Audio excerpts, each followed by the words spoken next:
오늘 우리에게 주신 하나님 말씀은 사도행전 13장입니다. 사도행전 13장 13절부터 31절까지 저와 여러분이 한 구절씩 교독하시고 마지막 구절 31절은 함께 읽도록 하겠습니다. 30절입니다. 사도행전 13장 13절에서 30절까지 제가 먼저 읽도록 하겠습니다. 바울과 및 동행하는 사람들이 바보에서 배 타고 밤빌리아에 있는 버가에 이르니 요한은 그들에게서 떠나 예루살렘으로 돌아가고 그들은 버가에서 더 나아가 비시디아 안디옥에 이르러 안식일에 회당에 들어가 앉으니라. 율법과 선지자의 글을 읽은 후에 회당장들이 사람을 보내어 물어 이르되 형제들아 만일 백성이 권할 말이 있거든 말하라 하니 바울이 일어나 손짓하며 말하되 이스라엘 사람들과 및 하나님을 경외하는 사람들아 들으라. 이 이스라엘 백성의 하나님이 우리 조상들을 택하시고 애굽 땅에서 나그네 된 그 백성을 높여 큰 권능으로 인도하여 내사 광야에서 약 40년간 그들의 소행을 참으시고 가나안 땅 7 족속을 멸하사 그 땅을 기업으로 주시기까지 약 450년간이라. 그 후에 선지자 사무엘 때까지 사사를 주셨더니 그 후에 그들이 왕을 구하거늘 하나님이 베냐민 지파 사람 기스의 아들 사울을 40년간 주셨다가 패하시고 다윗을 왕으로 세우시고 증언하여 이르시되 내가 이새의 아들 다윗을 만나니 내 마음에 맞는 사람이라 내 뜻을 다 이루리라 하시더니 하나님이 약속하신 대로 이 사람의 후손에서 이스라엘을 위하여 구주를 세우셨으니 곧 예수라.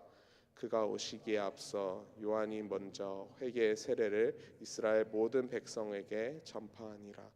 요한이 그 달려갈 길을 마칠 때 말하되 너희가 나를 누구로 생각하느냐? 나는 그리스도가 아니라 내 뒤에 오시는 이가 있으니 나는 그 발의 신발끈을 풀기도 감당하지 못하리라 하였으니 형제들아 아브라함의 후손과 너희 중 하나님을 경외하는 사람들아 이 구원의 말씀을 우리에게 보내셨거늘 예루살렘에 사는 자들과 그들 관리들이 예수와 및 안식일마다 외우는 바 선지자들의 말을 알지 못함으로 예수를 정죄하여 선지자들의 말을 응하게 하였도다.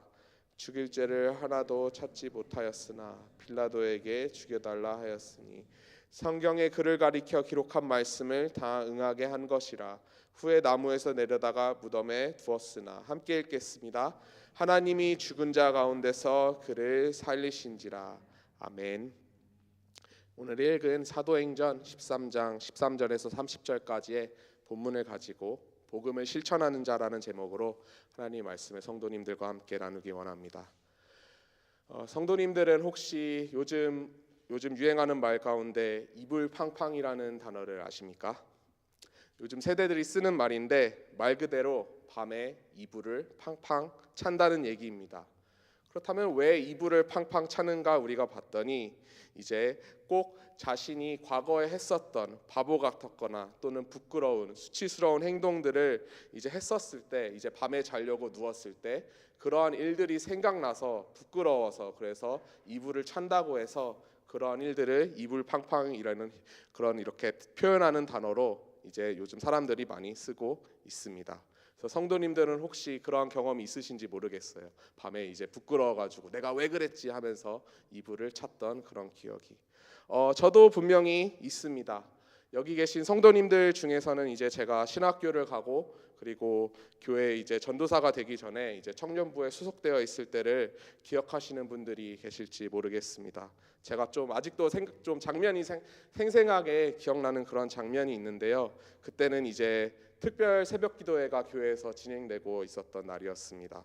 이제 그때 이제 주중에 이제 청년부가 이제 새벽기도 말씀 전에 이제 특송을 하는 그런 날이었는데 그때는 이제 제가 청년부 찬양팀 인도자여서 그래서 이제 통기타를 메고 이렇게 이 청년들과 바로 여기 이 자리 이 은혜성전에 서가지고 이제 특송을 하려고 준비했던 생각이 있었습니다. 근데 이제 제가 기억나는 것은 바로 그 전날에 제가 이제 지금 생각해 보면은 무슨 바람이 불었는지는 모르겠는데 머리를 갑자기 염색하고 싶더라고요. 그래서 머리를 탈색을 하고 그리고 이제 좀 원하는 색깔이 있었는데 잘 안 돼서 이제 좀 머리 색깔이 좀 빠진 소위 말해 노란 머리로 그래서 이 자리에 섰던 생각이 납니다. 그래서 특송을 하기 위해서 이렇게 이제 대표 기도자님이 여기서 기도하시는 동안 사람들이 이렇게 서고 그렇게 딱 중앙에 서고 그리고 이제 기도가 이제 은혜롭게 끝나고 그리고 딱 이렇게 성도님들이 눈을 떴을 때 저는 작지만 이제 약간 탄식하시는 분이 있었던 그런 기억이 납니다. 이제 뭐 물론 염색을 한 게 나쁜 것도 아니었고 그리고 특송도 하나님의 은혜 가운데 잘 진행되었었지만 지금 이제 전도사가 된 제가 생각해 보면은 좀 이불 팡팡하고 싶은 그러한 일들인 것을 제가 여기서 좀 고백하게 됩니다. 사람들은 다 이러한 이불 팡팡할 만한 일들이 분명히 있는 것 같습니다. 왜냐하면 인간은 너무나도 불완전한 존재이기 때문이죠. 특별히 또 사람이 계속해서 나이를 먹고 경험을 많이 하면서 이제 지혜와 경험이 쌓이는 것을 생각했을 때 미성숙했던 그리고 또 어떻게 보면은 부족하고 연약했었던 그런 과거의 모습은 충분히 부끄러울 수 있을 것입니다. 근데 이러한 한 개인에게도 이렇게 부끄러운 과거가 이제 또 한 개도 아니고 여러 개 있을 수 있다면 한 사람 한 사람이 모여서 이루어진 공동체 또는 민족에게는 이제 얼마나 정말 그런 부끄러운 과거나 흑역사들이 있을까요? 오늘 본문은 사도행전에 기록된 이제 사도 바울의 회심 후 첫 이제 설교의 첫 부분입니다. 이제 7장에서 집사 스데반과 그리고 12장에 사도 야고보의 순교를 신호탄으로 예루살렘 교회와 또 그리스도인들을 향한 어마어마한 박해가 시작되었던 순간이 바로 오늘 본문이 기록된 부분입니다. 그래서 수많은 그리스도인들이 이제 이 지중해를 중심으로 사방으로 이렇게 퍼진 가운데 이스라엘 바로 옆에 이제 지중해 그 바다의 북쪽에 이제 소아시아 오늘날로 치면 이제 터키죠. 그 터키에 이제 있는 소아시아 지역에 위치한 비시디아 안디옥이라는 도시가 오늘 말씀의 배경입니다. 13장 초반에 이제 언급되는 안디옥 교회와 또 안디옥이 있는데요. 오늘 본문과 오늘 본문에 언급된 이 비시디아 안디옥이라는 도시와는 다르게 수리아 안디옥이라는 도시였고 또 그 도시에서 세워졌던 안디옥 교회가 사도 바울과 바나바를 최초의 선교사로 파송하여 이제 오늘 언급된 이 비시디아 안디옥에 사도 바울과 그리고 바나바가 오게 되었습니다. 그래서 오늘 본문 2절을 보니 이제 유대인들이 모이는 회당도 있었던 것을 우리가 알 수 있습니다. 아마 많은 유대인들이 이 도시에 거주하고 또 계속해서 그들의 믿음과 신앙을 유지했던 것 같습니다. 근데 이제 15절을 보니 예배를 주관하는 회당장들이 이제 바울 일행에게 백성을 권할 말이 있으면 말하라고 요청합니다. 그래서 복음을 전하기 너무나도 좋은 절호의 기회가 사도 바울에게 찾아온 것입니다. 그래서 아마 이렇게 강단에 선 바울은 설교를 시작하게 되었습니다. 그런데 바울이 언급하는 내용을 자세히 보십시오. 17절부터 19절까지 사도 바울은 아브라함으로 시작된 그러한 이스라엘 민족의 역사를 언급합니다. 아까 말했었던 제가 이제 초반에 나눴었던 소위 말하는 이스라엘 민족의 흑역사입니다. 하나님께서 계속해서 그들을 수많은 이제 재앙과 또 기적들로 그들을 구원해 주셨는데도 불구하고 계속해서 불순종하고 또 죄 짓던 이스라엘 민족들의 실패의 역사를 사도 바울은 바로 이러한 설교를 바로 유대인들 앞에서 이제 코앞에서 하고 있는 것입니다. 이스라엘 민족들이 어떤 민족인지 우리가 기억해야 합니다. 이제 자신들이 하나님으로부터 선택받은 그러한 택하심 받은 민족이라는 그런 자부심과 자신감으로 가득 차 있던 그러한 민족입니다. 주변에 이제 수많은 강대국들, 애굽과 또 미디안과 블레셋과 등등 이제 여러 쟁쟁한 국가들 사이에서 강대국의 위치까지 올라간 나라가 바로 이스라엘이었고 그러한 영광의 시대가 있었던 사람들이 바로 이스라엘 민족들입니다.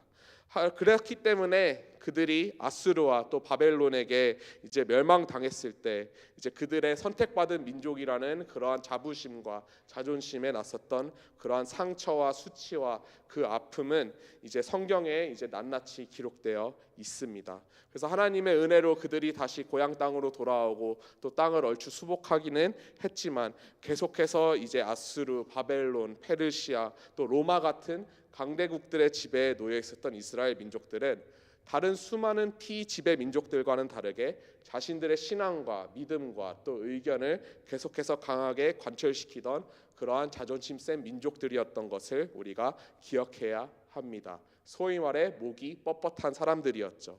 이러한 유대인들에게 사도 바울은 이제 복음을 전해야 되는데 그들의 아픈 흑역사를 언급하고 있는 것입니다. 왜 그렇게 하고 있는 것일까요? 그것은 바로 그들에게 온전한 복음을 전하기 위해서입니다.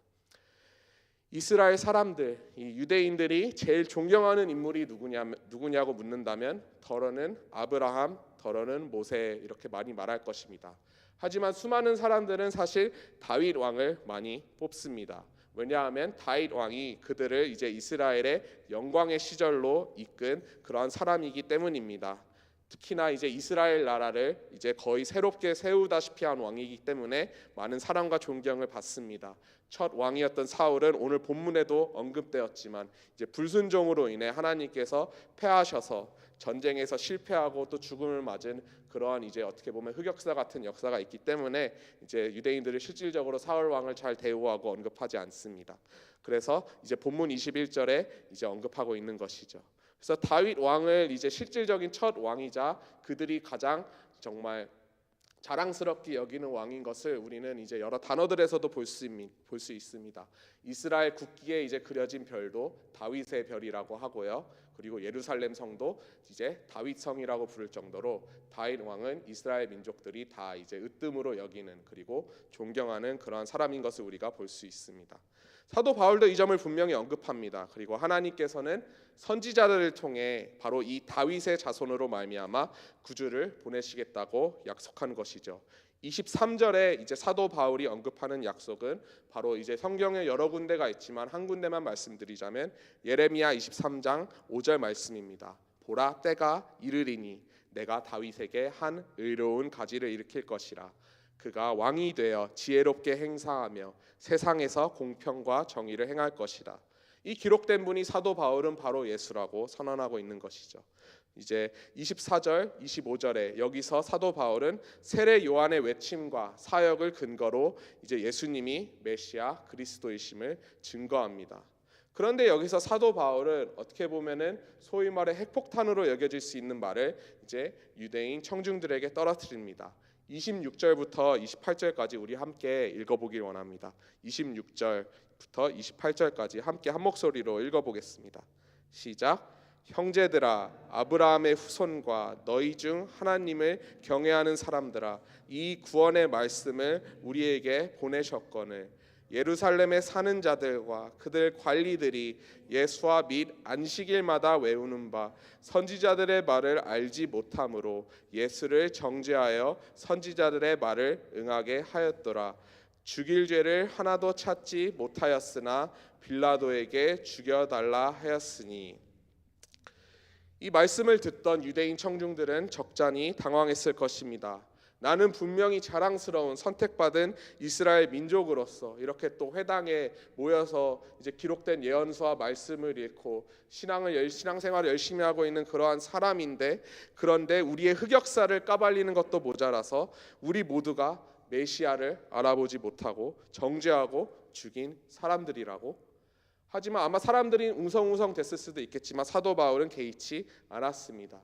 왜냐하면 첫째, 그것이 바로 사실이었기 때문이었고, 또 둘째는 바로 따라오는 29절에 언급하는 대로 성경에 그를 가리켜 기록한 말씀, 즉 구약에 기록된 말씀, 그 예언의 성취됨이었기 때문이었고, 그리고 마지막 세 번째는 이것이 바로 복음의 정수이기 때문이었습니다. 복음의 정수는 무엇입니까? 복음은 바로 우리 모두가 죄인이라는 사실을 자각하는 것에서부터 시작합니다. 이제 평범한 인간인 우리 모두는 이러한 사실을 쉽게 받아들이지 못하죠.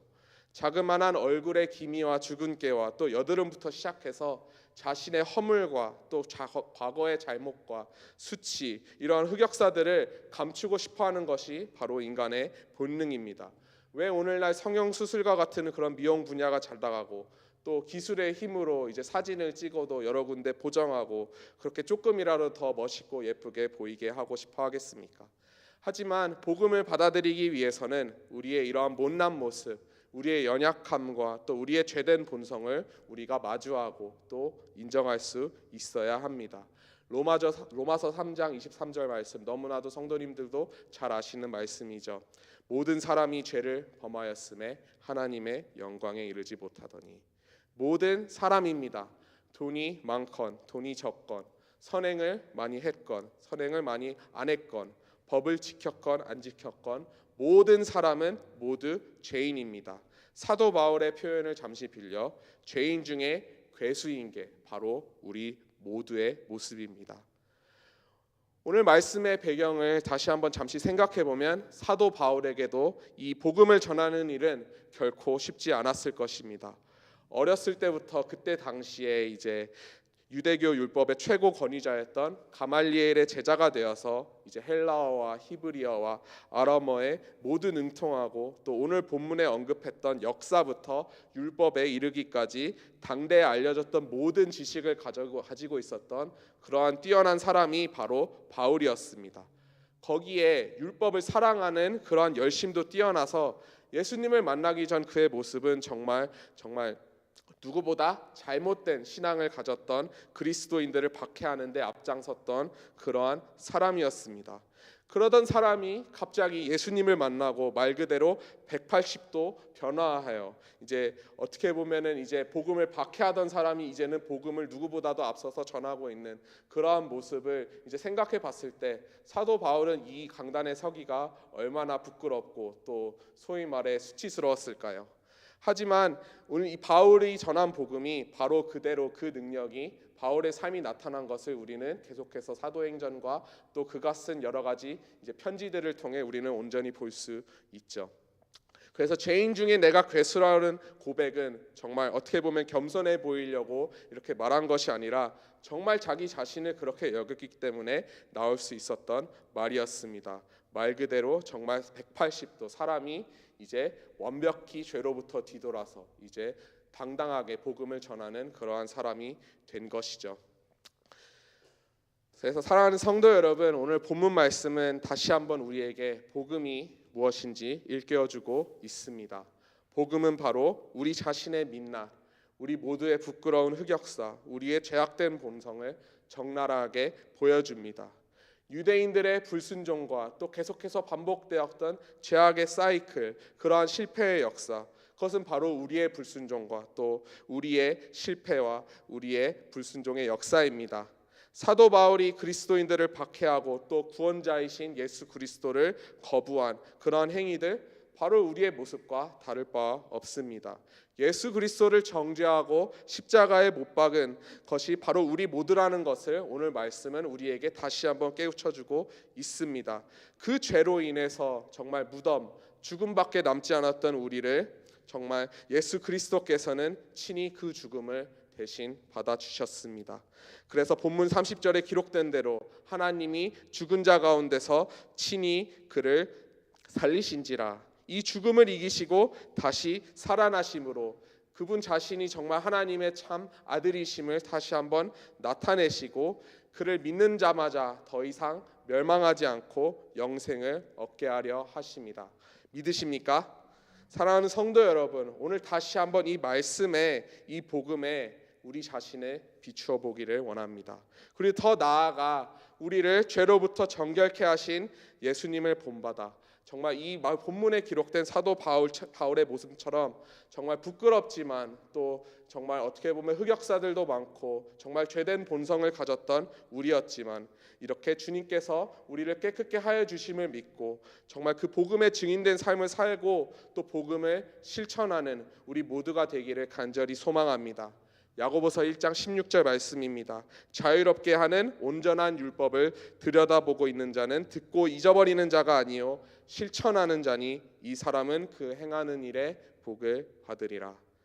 예수 그리스도의 복음을 듣고 잊어버리는 것이 아닌 실천하는, 그리하여 주님께서 우리 삶에 허락하신 그러한 증인의 놀라운 복을 누리는 우리 모든 성도님들 되시기를 주님의 이름으로 축복합니다. 같이 기도하시겠습니다.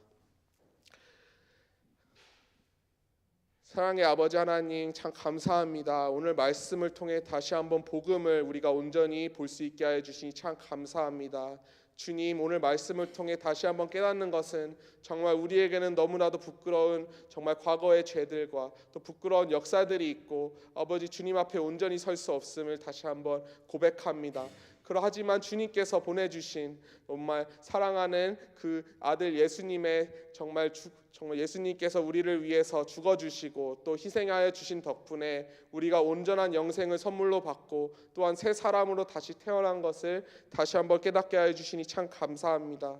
주님, 정말 이 깨달음을 가지고 우리 삶에서 사도 바울처럼 복음의 증인된 삶을 살 수 있도록 주님 축복하여 주시옵소서. 복음을 듣고 잊어버리는 것이 아닌 실천하는 우리 삶에서 주님을 나타내는 그러한 증인된 삶을 살 수 있도록 주님 우리에게 역사해 주시고 우리를 붙들어 주시옵소서. 모든 것에 감사드리며 살아계신 예수 그리스도의 이름으로 기도드렸습니다. 아멘. 주님이 가르쳐 주신 기도로 예배 마치겠습니다. 하늘에 계신 우리 아버지여, 이름이 거룩히 여김을 받으시오며 나라의 임하옵시며 뜻이 하늘에서 이루어진 것 같이 땅에서도 이루어지이다. 오늘날 우리에게 일용할 양식을 주옵시고 우리가 우리에게 죄 지은 자를 사하여 준 것 같이 우리의 죄를 사하여 주옵시고 우리를 시험에 들게 하지 마옵시고 다만 악에서 구하옵소서. 대개 나라와 권세와 영광이 아버지께 영원히 있사옵나이다. 아멘.